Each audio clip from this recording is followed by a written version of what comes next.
हम यूरोपीय कला के अंतर्गत भंवरवाद, सुरीलवाद, नवलचीलवाद, गत्यात्मक शिल्प, स्थापित कलाकार के बारे में बताएंगे। तो सर्वप्रथम हम लोग भंवरवाद के बारे में देखते हैं। भविष्यवाद से प्रभावित होकर इंग्लैंड के कैमडेन नगर कलाकार मंडल के विडम लुइस व उनके कुछ मित्रों ने 1914 में भंवरवाद का घोषणा पत्र प्रकाशित किया। भंवरवाद नाम देने का श्रेय लुइस के मित्र एजरा पाउंड को है, जो इस नाम में मानव मन की भंवर के समान अवस्था की ओर संकेत करते हैं। भंवरवाद का ध्येय था कलाकार की सहज प्रवृत्ति सदैव आदिम होती है। इस तथ्य का विचार करके उसके अंतर्गत आदि प्रेरणा देना मानव के अंतर्मन, उसकी मूर्खता, उसके पशुत्व व उसके ख्वाबों का चित्रित करना था। भंवरवाद की मान्यता थी कि अपूर्णत्व, संघर्ष, विघटन इत्यादि तत्वों की अवस्था से सर्जन की प्रेरणा मिलती है। अगला हम देखते हैं सुरीलवाद। घनवाद की त्रुटियों को देखकर उनको दूर करने के विचार से जिन वादों ने उत्तर घनवादी काल में जन्म लिया, उनमें एक सुरीलवाद भी था।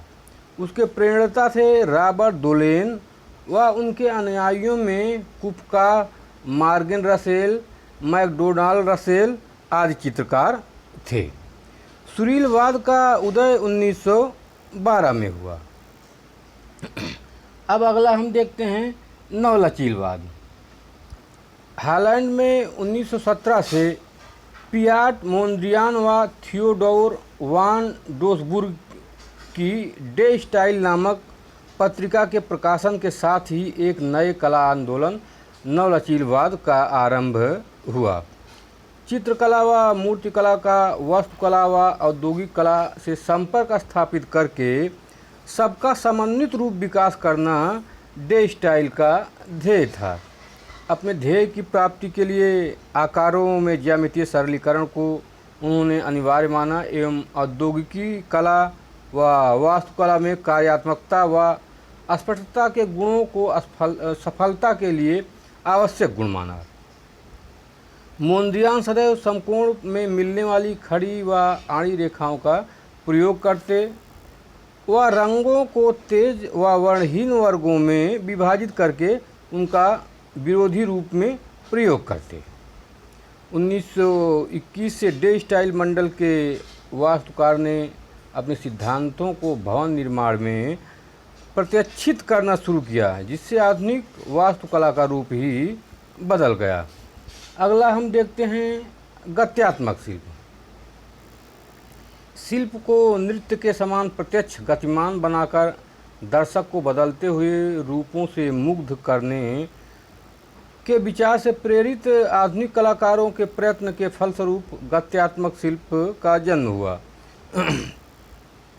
कार्लडोर की चंचल कृतियाँ, मोबाइल्स मतलब होता है चलने वाली, जो गतिमान हो, इसके आरंभिक उदाहरण हैं। यह यंत्र द्वारा संचालित यंत्र शिल्प प्रकाश के चंचल प्रभाव से रंग बदलते हुए प्रकाश शिल्प, जल प्रवाह से चंचल जलकृतियाँ आदि अन्य उदाहरण हैं। चीनी आतिशबाजी व पतंगबाजी भी गत्यात्मक शिल्प के प्राचीनतम उदाहरण माने जा सकते हैं। स्थापित कलाकार 20वीं सदी के आरंभिक काल में पेरिस यूरोप का प्रमुख कला केंद्र होने के कारण वहाँ कई विदेशी कलाकार आकर अपने निवास स्थान बना लेते थे। उनमें से कुछ कलाकारों का 1923 में स्वतंत्र मंडल सा बन गया था, जिसमें रशियन कलाकार मार्क शगल व सुटिन, बल्गेरियन कलाकार जीवन पास, पोलिश कलाकार मॉस किसलिंग व इटालियन कलाकार मोदिलियानी थे। इनमें फ्रेंच कलाकार उतिलो भी शामिल थे। वे सब काफ़े दूदोम में मिलते व चर्चा विनोद करते। चर्चा विनोद मतलब होता है कुछ हास की बातें या हंसी मजाक की बातें करते। इनके कला विषयक विचारों में कोई समानता नहीं थी। हर एक की चित्रण शैली भिन्न थी व किसी कलात्मक वाद के अंतर्गत नहीं थी, अतः उनको स्थापित कलाकार नाम से पहचानते हैं।